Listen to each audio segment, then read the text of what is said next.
我が家のお庭はここから見える川岸までが一応所有地ということになっています。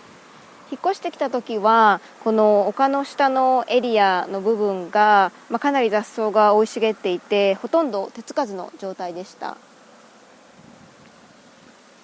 せっかく川が近くにあるので、川へのアクセスができるようになりたいなということと、あとはこの丘からの川の眺めも良くするということを兼ねて、この丘の下の部分の手入れをマークが数年かけてやってくれました。今この芝生が黄色くなっている部分は夏は雨が少ないのでちょっと乾燥して、毎年いつも夏にはこういう黄色い芝生になります。後であちらの川岸まで行ってドルドーニュ川の眺めも紹介しますね。他には我が家にあるフルーツの木だったり、マークが今までにやってくれたお庭の DIY、 あとは川沿いに住むメリットやデメリットも合わせてご案内したいと思っています。もしこちらの動画に面白いなと思ってくださる部分があれば、ぜひ高評価とチャンネル登録をよろしくお願いします。では早速あちらにもうすぐ収穫時期を迎える洋梨がありますので、ちょっと見に行ってみましょうか。その前に、あそこにある2つの木はイチジクです。でこれがさくらんぼで、これがぶどう。ぶどうは今年順調に育ってたかと思ったんですけれども、なんか気づいたら全部なくなっていて、誰かが食べちゃったのかなと思いますが、原因はよく分かりません。でこれが、リンゴの木です。今ちょっと上の方に行くとリンゴがなってます。下に落ちてるね。こういう感じで誰かが食べてますが、リンゴ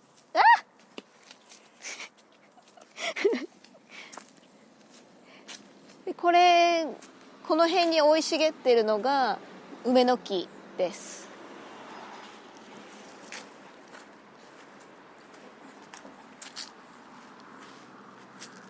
でこちらが、桃の木ですね。我が家のこの果物の木はもともと前のここの家のオーナーの方が全て植えられたもので、私たちが植えたのは先ほど紹介したブドウのみです。でこちらが洋梨の木です。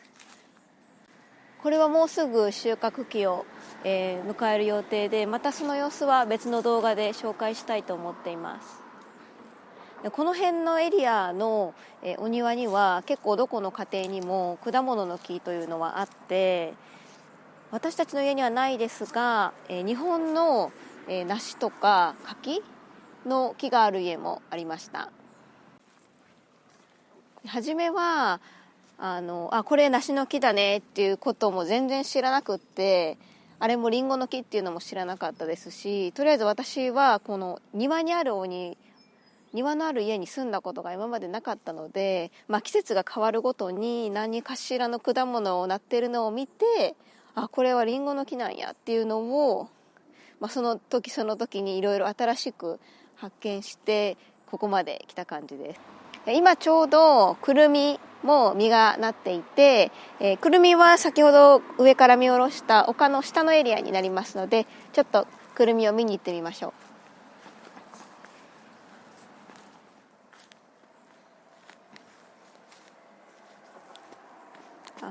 ちなみにこの階段はマークの手作りです。Do you want me to talk about these? 見ていただいて分かる通り、この丘の下と丘の上で結構高低差があって、上り下りするのに結構大変でした。でマークに、階段でも作ってくれへんかなって言ったら、調べてみると結構階段を買うと値段がかかるようで、できるだけ低コストにということでやってくれたのが、このガーデン用の木のパネルを使って階段を1段ずつ作ってくれました。で地面を掘って、その上にパネルを置いているので、一番大変だったのはこの地面を掘る作業だったみたいです。